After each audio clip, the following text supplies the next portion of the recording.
There's never an easy answer to any of these questions, but they're all questions that have to be addressed. And they're difficult and they're complicated. And, as an island, we owe it to every single person who lives here to do a better job, to grow more things locally, to do everything we can to bring down the costs where we can. And for me, the reason I'm running for Congress is to really finally tackle once and for all the policies that stop us from doing things that make common sense.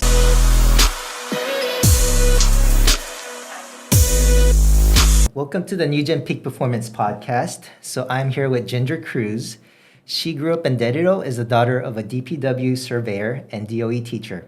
After obtaining a collegiate degree in international relations, she returned to Guam and worked as a news director and anchor for KUM. This opened the door for her to work closely with Governor Joe Ada and Governor Carl Gutierrez as communications director. She's the former Deputy Inspector General with oversight of the Iraq reconstruction. She also served as a Deputy Assistant Secretary at the Department of Housing and Urban Development. So Ginger Cruz is currently the founder and CEO of Mantid International, which is a management consulting firm with a focus on compliance, business intelligence, strategic communications in the public sector, and government. So Ginger returned to Guam in 2019 and is a UOG professor teaching U.S. foreign policy. And her most recent endeavor is to represent Guam for the U.S. congressional delegate seat. So welcome to the podcast. Thank you, Doctor. Yeah, so is there anything else you wanted to add or to the bio that I missed? I mean, there's a huge list. There is. Well, I'm going to be 60 next year. So, and I haven't let the grass grow. I've tried to really get engaged throughout my life in lots of different areas.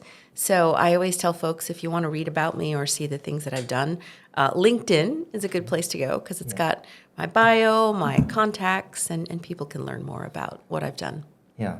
And I actually, as part of researching, for this podcast, I looked through your website and it's actually very impressive. Like what I really like about it is you're very detailed. You identify the problems that you want to address and actually have some solutions. So I really like that it's very clear and to the point, and you have a plan, and it's almost like a roadmap of what you want to do.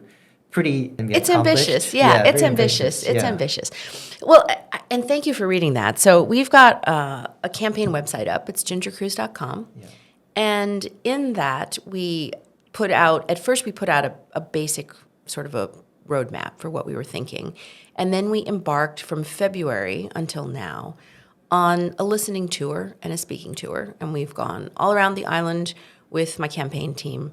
I have spoken to people in every profession, everything from people who are homeless, people who are struggling, people who have issues with every sort of policy that is causing problems in their lives or preventing them from being able to live their fullest life, to business people and leaders who are struggling to get things done and being stopped by government policy that gets in the way or makes it difficult or is just, a challenge that needs to be addressed. And so through all of those discussions from February until now, we sort of all discussed it in our group, and then I wrote Platform 2.0. And Platform 2.0 is a lot more detailed because it incorporates the feedback from people that we've spoken to. And really, as we were listening to a lot of the problems, and I thought about it from a very different perspective. I thought about it from the perspective of somebody who not only worked for many years on Guam issues and Guam problems, and a lot of the problems are still the same problems, problems with being able to get goods and services like fuel or food or water that are affordable. Everybody knows that things are cheaper in the United States. Should milk be over $7 a gallon? It's very, very difficult for people to live, almost impossible for new families to get a new home in Guam. And so as you look at all of these issues and you talk to people, and then you do the research to understand what is the current state of play in the U.S. Congress, and how can we come up with solutions that work for Guam. Yeah. And in the course of doing that, we've had a lot of ideas. Policy is my background. I got a master's at Hopkins in international policy. And so using those skills and all of my years of experience, I've tried to put together some potential solutions that, and I'm not saying these solutions can be done easily, and I'm not saying they can be done in 2 years. But the thing that I think is important for people on Guam to be open to is the idea that when we send somebody from our island to represent us in Washington, D.C., that's the one person that's representing all the 170,000 people on Guam in Washington. And they need to carry that message and engage all of the local leadership and all of the aspirations that we have and sort of prioritize things that Guam needs in Washington and set a vision that really should outlast any one politician.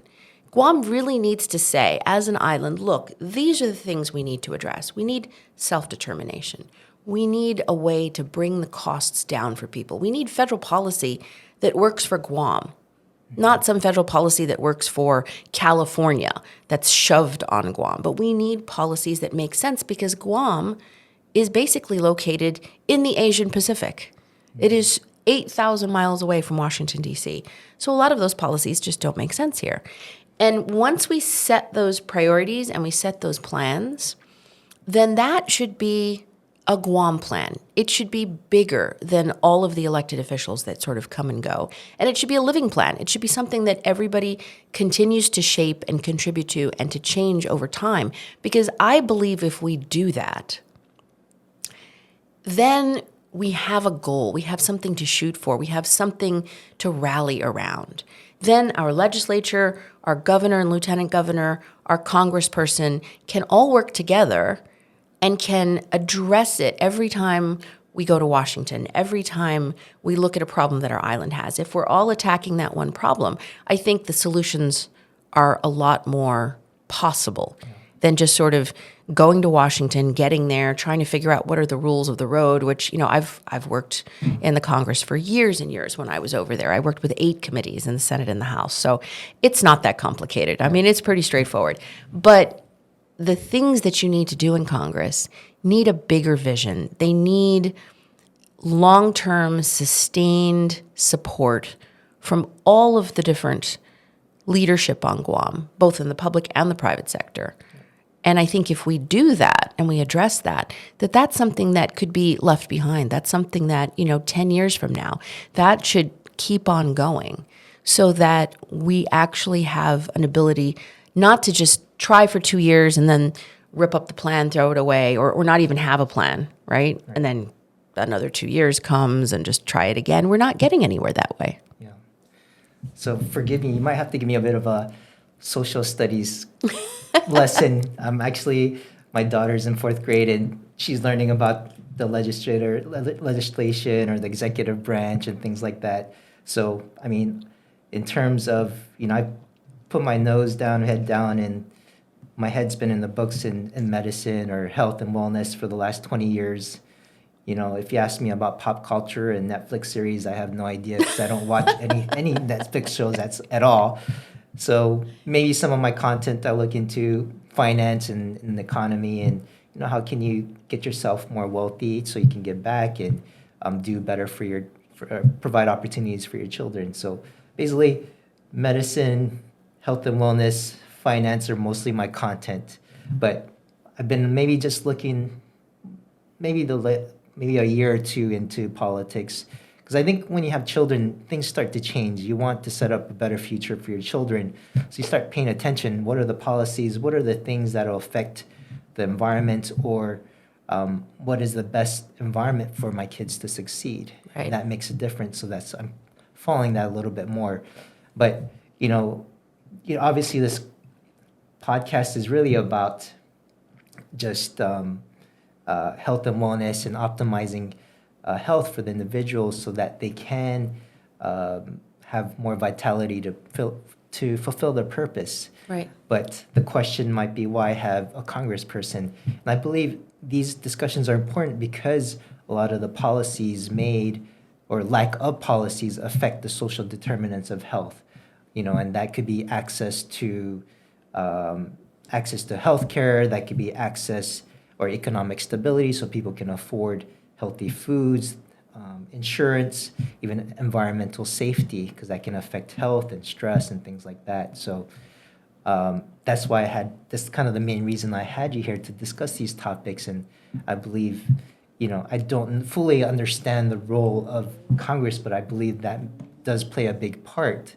So I was wondering, how does someone in Congress make a difference in the health of Guam, or the social determinants of health in that role? How does that help? How does that work in the governor's side, their role, the senator's role? What's the difference, and how does that affect everything? That's such a great question. And really, the things that happen in Washington absolutely have a huge impact on the health and wellness of every single person on Guam. So I would say the four big ones that I would address. The first one is sort of the overall revenue of our island, right? Mm-hmm. So people talk about, well, there's so many needs at our hospital, and our hospital has to serve everyone that walks in those doors. And Guam does not control its own immigration. So we've got a significant number of people that are welcome to the island and not planned for, that are seeking help from our hospital. And the bill for that, even though it's somewhat covered by Medicaid, still ends up being a greater bill than the federal government covers. And the rest of that financial burden falls to the people of Guam. And, that is a tangible thing where you've got a federal policy that is causing our hospital to struggle because the costs that they incur, they cannot turn anyone away. So the costs that they incur trying to provide health care to many, many more people than are paying the full amount for that health care is just causing such severe financial difficulty for the hospital. And as a result, everyone is justifiably upset because we have a hospital that is crumbling. We have a hospital that needs to be replaced. We have a need for more revenue in order to give the people health care that they deserve. And really looking at it from the highest level, if we can get Guam more involved in the economic buildup that the United States is currently involved in with all of the Asia Pacific, if Guam becomes, like Puerto Rico has done, if Guam becomes a financial hub for Asia, or they bring back the ship repair facility, bring in AI technology, and bring in new sources of revenue, new companies that set up on our island, build our workforce capacity, all of that could take our government coffers and expand them.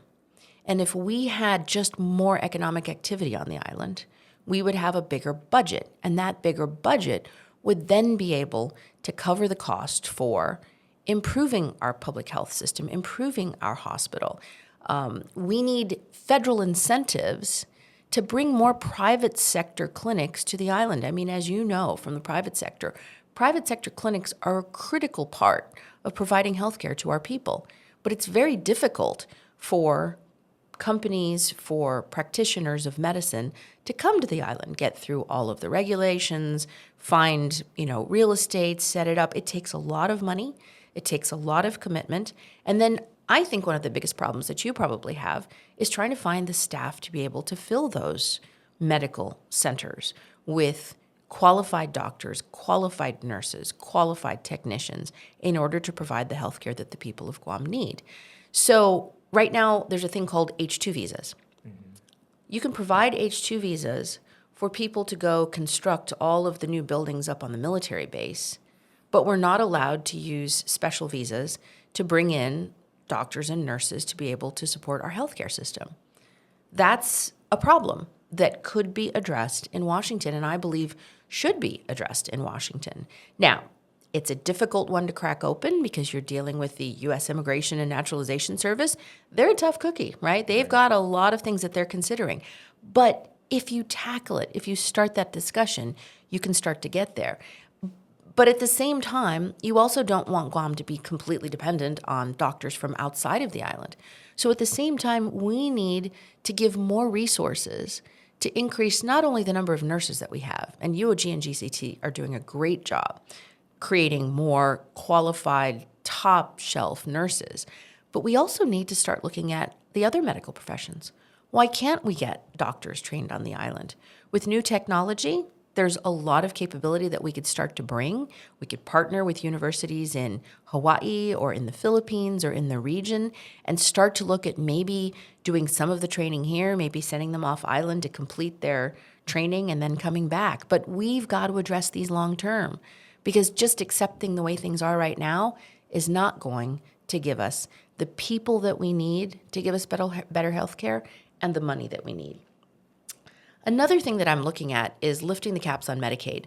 So right now in the United States, the states don't have caps on Medicaid. Guam has a cap on Medicaid. So even though our percentage of reimbursement is higher, which is good, and we could always increase it more, but it's good, there is a cap. So once we get up to the cap, anything over that, again, the government of Guam needs to come up with the difference. And I felt that in the private sector myself. So, I think helping Medicaid patients definitely always rewarding, and actually, the payment system is actually, or the reimbursement rate is actually pretty good now compared to traditionally. Right. But I think some of the factors we run into on the private side is that sometimes when we start hitting that cap, we might not see a reimbursement bill for 6 months. Right. So, and it's hard, to carry that overhead for months and months. And I've seen some specialists have to withdraw from Medicaid because they can't support their private, practice. So we do our best to kind of,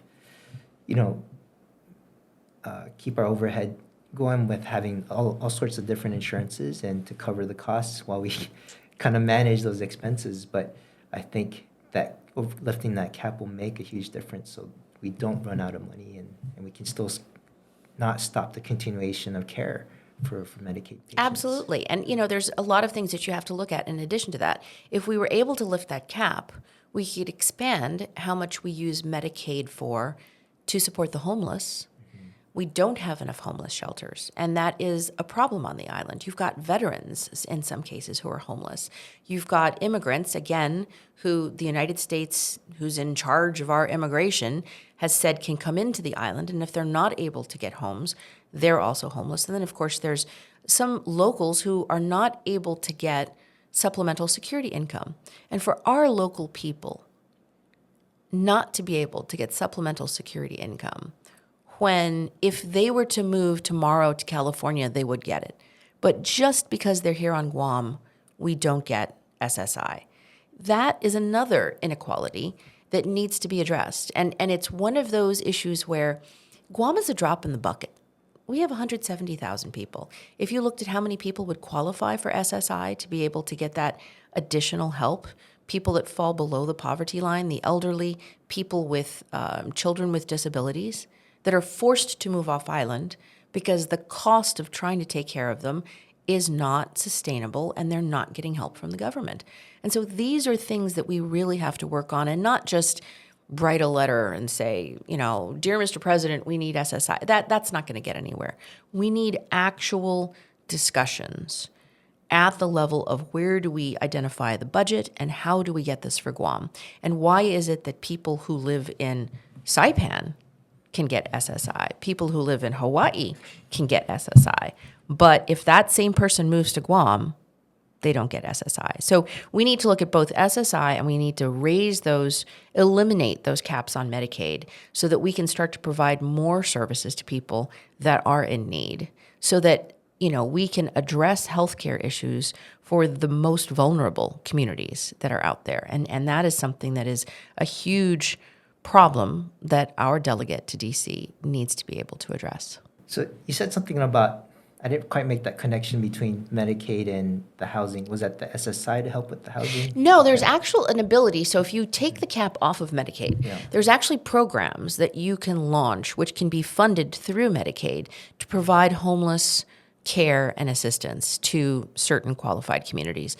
You can also expand care to women and infants who also fall into certain needs categories through Medicaid. So you can actually not just cover medical care, but if the cap was lifted, Virgin Islands currently uses Medicaid to be able to provide services to women and infants that fall into certain income categories. And there are some states that actually use Medicaid to expand support for homeless shelters. And so we could be able to tap into that and be able to address those issues also under the umbrella of Medicaid. So those are things that could be looked at. But the only way we could look at those is if we were able to remove that cap so that Guam was able to access Medicaid, not just to cover the costs of individuals seeking medical care, but sort of expand its capabilities. So you're doing preventative maintenance and you're also caring for people that have extreme needs, such as people who are homeless. Okay. So I learned something new every day. So I wanted to touch back on the visas and certainly I think across all the industries, personnel and finding people to help out small businesses or large businesses is becoming a big issue on Guam. Yes. There's signs for hire everywhere. Even in my own business, it is getting a little bit harder to hire physical therapists or all sorts of different categories in employment. And I've even started looking at agencies in the PI to have people help because it's getting sparse. Yeah.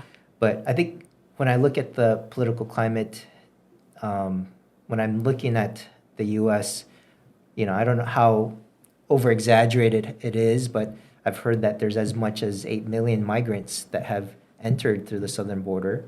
And whether it's, whoever is elected next, whether it's Biden or Trump, someone's going to have to start clamping down the amount of immigration that goes through, whether it's legal immigration that goes through. And I feel like traditionally Guam will be the one that's going to get clamped down, and the number of visas are going to be limited to Guam. So do you have any ideas on how do we press forward, or how do we ask for more visa status or visa, applicants to Guam?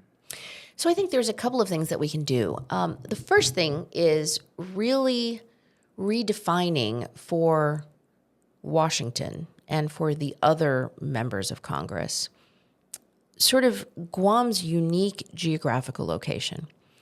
10 years ago, we probably would not have gotten a lot of traction by doing that. But today, in the national security of the United States, in the security of the world, there are two teams. There's Team USA and there's Team China. Yeah. And there is a competition between the US and China, which is occurring right here in the Asian Pacific, or the Indo-Pacific as they now call it. And Guam is at the front of that for the United States. So when you look at all of the new documents that are coming out, and the United States is describing itself as a Pacific power, America as a Pacific power. Think about that. How is America a Pacific power? California is kind of far away from the Indo-Pacific, right? And Hawaii is pretty far away as well. So if you're talking about how does America project itself in the Pacific as a legitimate power, it does that through Guam and the CNMI, because the Marianas are the furthest American soil that are located, and if you look at a map, we're basically right in the Asian Pacific, right? We are the second island chain. And so leveraging that and saying, how do we take Guam, which is really very small, we're 170,000 people, being able to convince the federal government to carve out Guam. We are not part of what's going on at the border with Mexico. We are a completely unique situation. And if we can make Guam stronger, if we can allow there to be a Guam-only immigration status, right? Or Guam and CNMI, a Marianas-only immigration status. We've got a visa waiver right now, which we use for tourism, right? So Japanese tourists can come without having to go through the standard process, and they can vacation on Guam or the CNMI. We've already got a Guam CNMI visa waiver program, just simply for tourism. We achieved that for that industry. So we've already set a precedent. So what we need to do now is, number one, use technology. If we use technology, we can give assurances to mainland United States that through biometrics and through all of the checks that we need to put in place, that we can make sure that anyone that comes to Guam on a special work visa or tourist visa would not ever make it through to go to the mainland United States. If that is the concern about, leakage, somebody's going to sneak here from, go from China to Taiwan and then land on Guam and then somehow make it into, California or something. Technology can stop that. I don't believe we currently use biometrics. And it's interesting because they use biometrics at airports all over the world. Right? So it's not a question of, they gave me false documentation. You can actually do an eye scan, you can do a fingerprint scan, and you can ensure that anybody that's coming into Guam is not able to leave our shores, right? You've got the Coast Guard putting that corridor around Guam, and every single aircraft that leaves Guam, you check it. So if you do that, you can mitigate any sort of concerns that Hawaii or the mainland would have. And then you start looking at, how do we make Guam stronger? We need better healthcare here. That is an absolute non-starter. The military is coming here. They're bringing contractors. They want it just as much as the locals want it, because they're going to go out on our local economy. They're going to want to get medical care. There are spouses of military families that are going to be having children. They want the best care just as much as every woman on Guam deserves the best care when she wants to give birth and have children. And so we need to raise that standard. And in order to raise that standard, if it means we need to import more and make it easier to bring in more professionals to sort of bridge us until we're able to build that capacity ourselves, the United States policy should not stop us from doing that. It should enable us to do that, because then a prosperous, stronger Guam is a stronger America in the Pacific. Right. And that's the argument that we make. And we continue consistently making that argument. We bring leadership from Guam over to the delegates office in DC. We set up regular meetings twice a year. We go to see Department of Homeland Security, Immigration and Naturalization Service, Health and Human Services. And we sit there with them and figure out how to make it work, rather than writing the one letter and then lamenting the fact that nothing happened. So you're saying basically now is the time to leverage, because of what is going on right now militarily and potential threat for China. And right now, if any, is it the best time to leverage this? 100%. We've got a window. Right. I don't know how long it's going to last, but and it's a dangerous window, right? It's not all upside. We also have to be very prepared for something that's going to happen, because there's a lot of danger that is involved.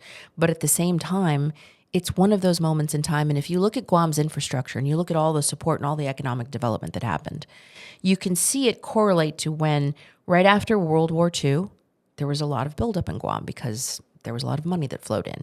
During the Vietnam War, there were also adjustments that were made because Guam was a vital part of that as well. So right now, Guam is at the center of the Western Pacific and the projection of power, diplomacy, and we're being skipped over on the economic development, but we need to get involved in that as well. We need to leverage that and take a hard look at the things that are not happening here. Why is our healthcare system so in trouble? It's because of immigration restrictions. It's because lack of sufficient resources. And we're not talking, we don't want handouts, right? We don't want, because we're not going to get a handout, frankly. The federal government's not just going to go, Guam needs a hospital and give us $1 billion. It's not going to happen.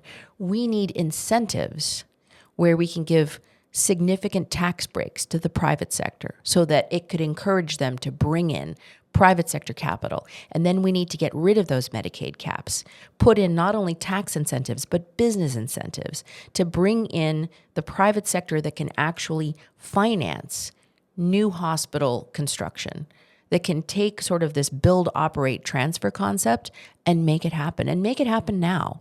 So that because it's going to take years to put a new hospital in place, and we need that capability on the island. But we've got to find the money for it. That's one of the toughest pieces. And then we've got to have the people, because what good is a building? That's not healthcare. The healthcare comes from doctors like you. If we don't have the doctors, we're not going to have the healthcare for the people on Guam. And we can't always rely on sending people to, the Philippines to be able to get healthcare. What are you saying about America if America's foremost soil in the Asia Pacific has healthcare that's so inadequate that we have to send people to Asia to actually get advanced medical care or to Hawaii. I mean, it's not the right plan, and it's not a good demonstration of the strength of America in Asia. And I think if we make that argument and we work on incentives, we bring in the private sector, we increase housing stock, we increase hospitals, we bring up the level of salaries on Guam, which will encourage people to want to come here to work. We bring home, you know how many Chamorros get certified in all sorts of medical professions and then leave? We need to bring them home. There's some great ones that have come home, and God bless them. PJ Uggan is an example. I mean, he came back, right? We need to bring back more of Guam's own to be able to build out a healthcare system that the people of Guam deserve. But the only way we can do that is if we pay them what they deserve. We have a quality of life that's worth living. They're able to afford homes. They're able to access things on the island and have good lives for their families, a good education system for their children. It all kind of goes hand in hand. And all at the end of the day, it comes down to federal policies. You know, if the policies treat Guam better and we're able to get exemptions or carve-outs or reform those policies so it works, then you will see a shift in everything that we're able to do. And that will then, in turn, help our healthcare. You know, the other one is the Jones Act issues, which, and I don't like to just sort of simplify it to Jones Act, but we need to bring down the cost of shipping and start looking to Asia so that we can bring in more healthy foods. Because I think one of the biggest problems that we have on Guam is that healthy food is just too expensive.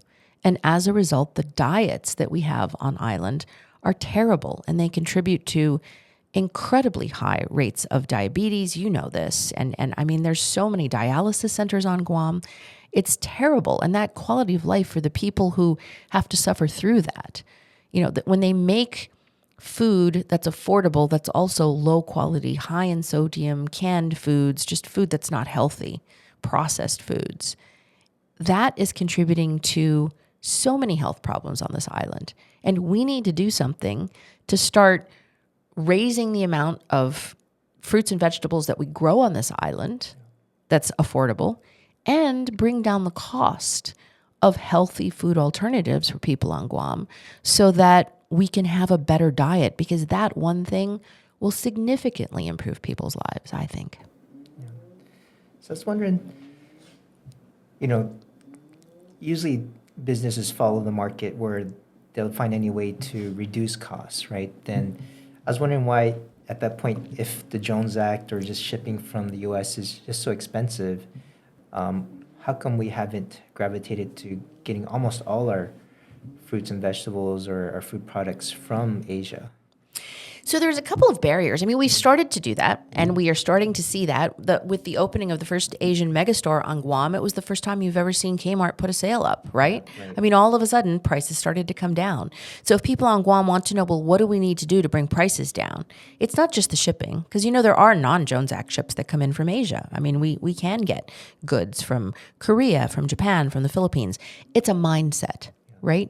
We need to consciously say, we are America in Asia.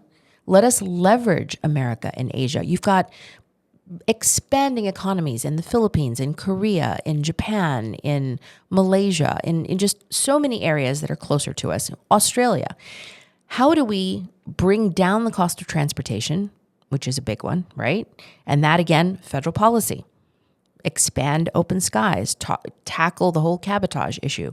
Because if we can get the cost of transportation down, both by air and by sea, then you start to create more opportunities to bring in goods from the Asian areas. One of the things we specifically need to dig into, and this is sort of a detail thing, is there are U.S. Department of Agriculture requirements that Guam tackles, right? It does really silly things. Like, did you know if you're a farmer and you're trying to grow something on Guam and you're trying to get plants or seeds from the Philippines, where the climate is the same as Guam, right? And it would absolutely grow well here. They can't do that because the USDA requirement says, no, it's, there's all these prohibitions and we can't bring them into Guam. And so they instead have to go get their seeds from, Texas. And the climate is so incredibly different that by the time it gets out here, the crops don't do as well. Something as simple, and it's common sense, right? Let's talk about common sense.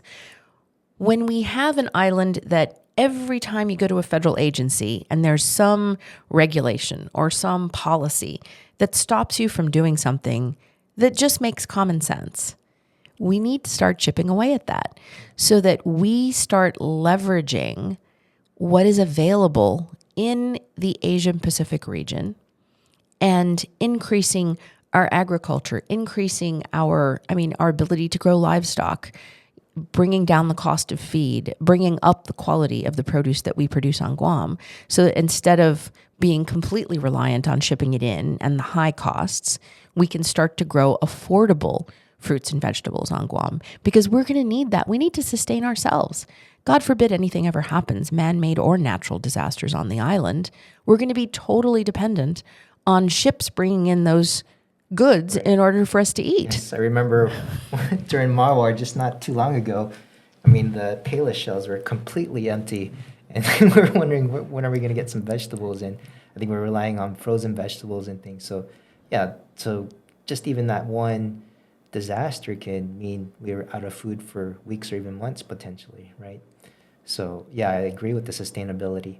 But one thing I did ask, because one of my friends is a wholesaler, and he actually brings in produce or products from Korea or some of the Asian countries, and he obviously is always interested in how can I bring costs down. So he did the financial analysis or the cost analysis of growing things, whether vertical farming or on the field. And he said it was still not possible in terms of cost because of the power and the water cost to do something like that. And it was still cheaper to bring in foods from everywhere else. So I think that was the major issue for him. So hopefully when the new power plant is set up, the cost of power comes down and maybe those things could be addressed. But if power is still an issue, how do you think we can, or cost of power is still an issue, how can we have more sustainable food or be able to grow our foods and have almost farm to table type situation on Guam? So, that is a really significant problem, not just for Guam, but for the United States as well. The world, when we all sort of tied together and we have this global supply chain, it became evident that certain things like agricultural products, which don't take a lot of technology, it's pretty much you grow it, you pick it, you put it in a container and you ship it to the store, right? And people buy it to eat it. That is an industry that requires people to do a lot of manual labor. And when you are on an island where we have a federal minimum wage that sits, and we have a Guam minimum wage, and people talk about raising the minimum wage and the need to have a living wage, you are talking about all of those costs going into something that just requires hours of people to do manual labor. And it's an economics question, right? Is Guam ever going to be a place where you can sustain an agriculture economy that will produce foods that people could afford? A very difficult question. If you produce food in Mexico, the minimum wage is, under $1. I don't even exactly know what it is, but it's incredibly low, right? Or if you go out to, other parts of Asia, the minimum wage is incredibly low. And so you don't have that cost. In terms of the power that's needed to do that, there's some hope to be able to bring that down through the use of solar or through the use of other alternative energy. But that's sort of a long pole in the tent, right? It's going to take a while for us to be able to do that. So we need to look at the art of the possible. What can we do? Are there technologies and methods that can allow us to grow some foods here on Guam and do that by keeping the costs down, right? The land cost, the power cost, and the labor costs that go into making those goods and services. And that's all questions about policy that are very difficult to tackle. And it just, that's the reason that global supply chains exist, because it's just cheaper to produce things in India or produce things in China or produce things in, other areas of the world. And now that we're in this big competition with China, and we're saying, okay, we want to start delinking our economy from China. We don't want things that were made in China. We want to start making them in the United States.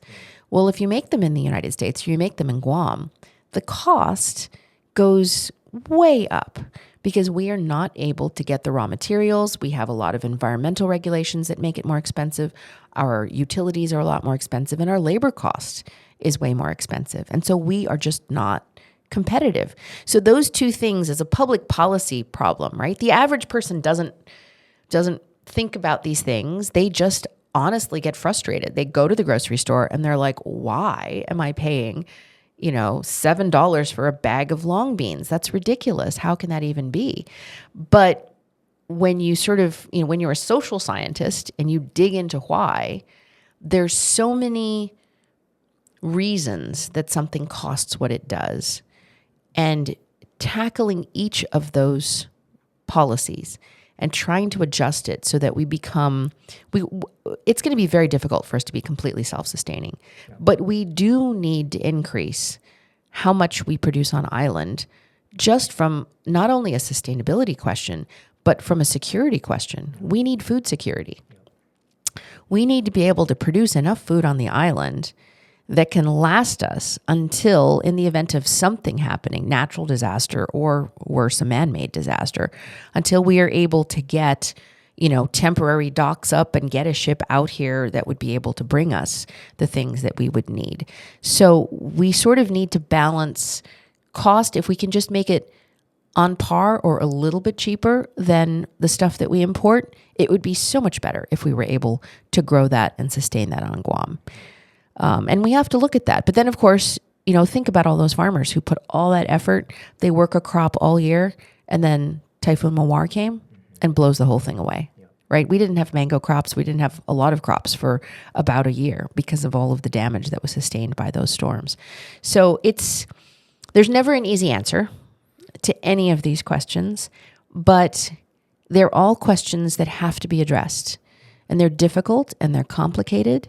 And as an island, we owe it to every single person who lives here to do a better job, to grow more things locally, to do everything we can to bring down the costs where we can.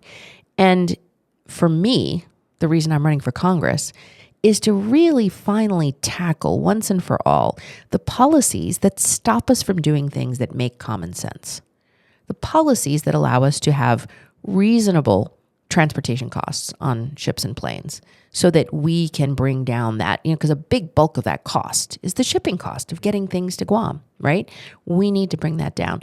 The other problem that we have is demand, right? The reason that things are really expensive in Guam is because we're a small island. And so when you want to have a large variety of goods, it's expensive. You can't get a big ship and fill it because there's not enough demand on Guam, right? It's a financial question. If we can work through Washington, D.C. to create Guam not just as a hub for a distributed military strategy, but if we made Guam an economic hub, if Guam became a transshipment hub for goods like food and, dry goods and furniture and everything for the Pacific, then we would be able to have a greater demand, right? You could bring in ships that had more goods, bring it into Guam. Guam could have more jobs, becoming a transshipment center, and then spread that out to the rest of the Pacific on smaller ships, which would then lower the cost. So you're not paying for the big ships, right? And smaller aircraft. And if Guam became a transshipment hub, and I know the legislature has been looking at this question. I know Senator Tina Barnes and a bunch of folks at the Guam Economic Development Authority have been looking at this. But if we can get federal policy to support that, and we start to expand Guam as a hub, then you have a greater demand for goods because you're collecting the demand of all of the islands in the region, and you're bringing it through Guam, and you're making an efficient hub and a center where we can then distribute it throughout the islands. You increase the number of jobs, you increase how much tax revenue you have. We have more ability to support the rest of our Pacific Island neighbors, and you can actually raise the level of economies all throughout the Pacific by just changing a few policies. traditionally that's how many cities throughout time have increased their economy by being the port of the surrounding nations, right? Exactly. I guess one of the maybe challenges, I kind of talked to someone about, can we be that port? And I think one of the challenge we have is the amount of bay or land we have and building around that. So that I think that would be one of the challenges. And he's actually suggesting that maybe Rhoda might be sometimes one of the better areas because there's enough land to make a port. But what are your thoughts on, like, do you think we can still can we still build infrastructure and increase the port size? There's a lot of capacity that we could add, and there's efficiencies that we could add. I mean, we would need to dredge, we would need to, put some, again, it's an investment. If we really invested and we really worked on it, there's a lot more that Guam could do. But I also think that there is a lot of value in us coordinating with the Commonwealth of the Northern Marianas, because you see how much work is going on in Tinian right now. And not just Rhoda, but also Saipan. Saipan is right now in the midst of looking at how can they expand their port? What can they do to sort of increase their participation in a transshipment, platform for the greater Pacific?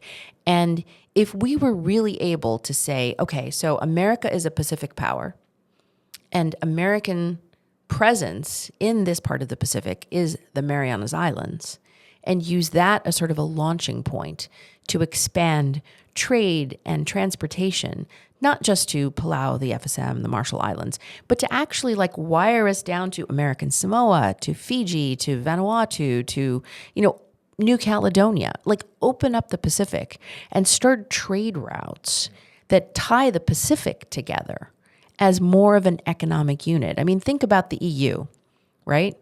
So once upon a time, all those European countries were on their own, trading, doing what they needed to do. And then they created the European Union, where they lowered trade barriers and they created a greater ability for there to be more commerce and more transportation, and made it easier for you to get on a train and just go from one country to the next country. They made the visas work better. They made the currency work better, right? That's a big plan. But if you take the basic concept and you said, what if all of the Pacific, right? If America wants to be even stronger in the Pacific, you take Guam and the CNMI, and you start to work on long-term plans that adjust policies, make us that hub, and then start bringing more economic activity into the whole Pacific, right? Then you start to expand. And we're not just looking at Guam. And these are the kinds of things, right? Imagine if Guam had the regional headquarters for all sorts of trading companies that did business in Australia or the Philippines or Fiji. And they set up headquarters on Guam, and they could take over old abandoned buildings and pour in money and redo them. And they could hire Guam's, the people graduating from the College of Business and Public Administration. They could hire them to come and work for them. And more people who had left Guam, who'd gone off to college and then didn't find a good enough job, and so they decided to move to California. All of a sudden, they'd be like, wait a minute. I want to go bring my kids to be back with their grandma and grandpa. Let me go back to Guam because I've been hired as the regional director of, all of these companies that are, and you think about Guam really embracing its role as America in Asia, not just as a tagline, not where America's Day begins, as actually America in Asia, right? Yep. Embracing that unique role. By doing that, once you get that cycle going, once you start to bring the first couple of companies here and the other couple of companies see it, we've got the hotels. We could be having trade conferences here where instead of going to Manila or going to Hawaii, we start to have them here. And then we could revitalize not just a tourism industry, but you could bring industry here and really make Guam a center. And as you do that, you would attract, and going back to healthcare, you would attract more competition, which would lower prices. You would attract more individuals who would be potentially investing in everything from healthcare clinics to hospitals to businesses to everything. And you would have more opportunities for our best and brightest to have good, high-paying jobs. So if a house is $400,000, if they're able to get high-paying jobs, they're able to afford better houses, right? We want to lift people, not always try and pull everything down. Like, how can we make cheaper housing? Okay, we want to make cheaper housing. I agree. But we also want to lift our people. We don't want to be scrapping for minimum wage jobs. We want our kids to be able to go for good paying jobs. We want them in the AI economy, in broadband, making $80,000, $90,000 a year. Yeah. And I really like that about the platform of looking forward and looking at the next wave of jobs that will be able to maximize your income or improve your productivity into society. And yeah, I like that AI is really on your mind. And I think just looking back, if we do use AI technology, I've seen that we could use AI technology using drones and AI technology to make vertical crops and monitoring crops to have the best yield. So that might be the ways to cut costs on our produce, and, making produce on Guam. Also, that might overall help the logistics, right, of the shipping companies. Exactly. Because I think we are probably outdated on the port on how we do things, the processes. So the AI will tighten things up and make things a lot more efficient. Right. So we can get things in and out real quick. Yeah. So, is there any other industry you think besides the maritime or the shipping industry? Because after COVID, we really realized how vulnerable we are as a country. Mm-hmm. I mean, how reliant we are on just tourism. Right. And I've always kind of thought, what else can we do so we're not stuck without income or economy doesn't tank? And I thought about, can we do fisheries? What can we do to stabilize things or diversify things? Did you have any other ideas that? It's technology. So it's technology. So if you think about it, right, first of all, in the defense industry and in the research industry, right, the research industry that's now looking at mining the seafloor for different kinds of metals and things that are needed for batteries that are going to be safer to use, right? Not that we want to do that without understanding the environmental consequences, but there's a lot of use for technology that is focused on sort of ocean and island environments.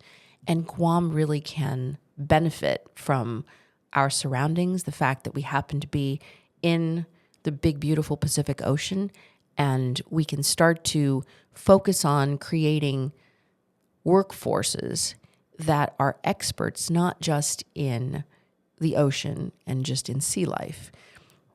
Research, climate change issues, and technologies for drones that are used to do everything from monitor sea levels to monitoring coastal communities to doing search and rescue. And if we're able to get into that more, and there are companies that are now looking at Guam. I've brought a couple of them to go talk to the University of Guam because there's a drone corps there, and we're already starting to get into it, but we need more sustained support to do that. But I think the AI world is something that Guam could absolutely be a part of. So I was talking to somebody. It was interesting. We were doing a pocket meeting or a vet meeting. And a woman said to me, I can't get my daughter to get interested in a regular job. She just doesn't want to get up in the morning and just go to the office and work at something or go out and learn how to get into construction or to get into office jobs. She just wants to sit on her phone and on her computer all day. And I said to her, that absolutely is a job. And if there are members of the younger generation, and there's many of them, who are really good at technology, who can navigate the tech on their computers and on their phones. We've got gamers on Guam that are world class, that are going to be going to competitions, in Dubai to get Guam the gold because they're so good at working on their computers. That is the technology of the future. They can take those skills working on their phones and on their computers, get trained, right? They've got these new 3D virtual headsets, and they can be doing things that contribute to research and development, defense capabilities, and doing it online and doing it on their computers and on their phones. So Guam has a lot of benefits. Number one, all of the undersea cables that go through the Pacific, right? They used to connect to Asia and they sort of tied everybody together. Now in that world where the U.S. is sort of splitting from China, there's this thing called the Digital Jones Act. And what that means is the United States now wants to make sure that most of the, or all of the U.S. communications is done on cables that run through U.S. locations or allies, right? We don't want our phone calls routed through Hong Kong and then back, because we know what's going to happen, right? They're going to be taking the phone calls, listening to them all, logging them, and then sending it back to us, right? So all of that's being rerouted. And that is a prime opportunity for Guam, because I don't know if you've seen those ships, but they're laying cables, and some of the most major cables in the Pacific run through Guam. So Google is looking at us as a data center, right?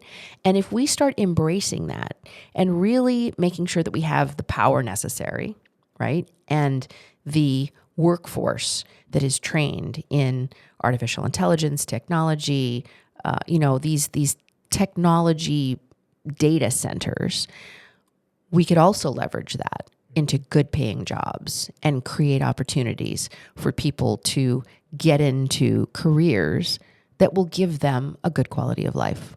Yeah. So there's still, I guess it's always going to keep growing. We need more data centers as we need to save more YouTube videos, right? But so there is a lot more cable to be laid down, and so we have opportunity to be part of that. We do. Okay. We do.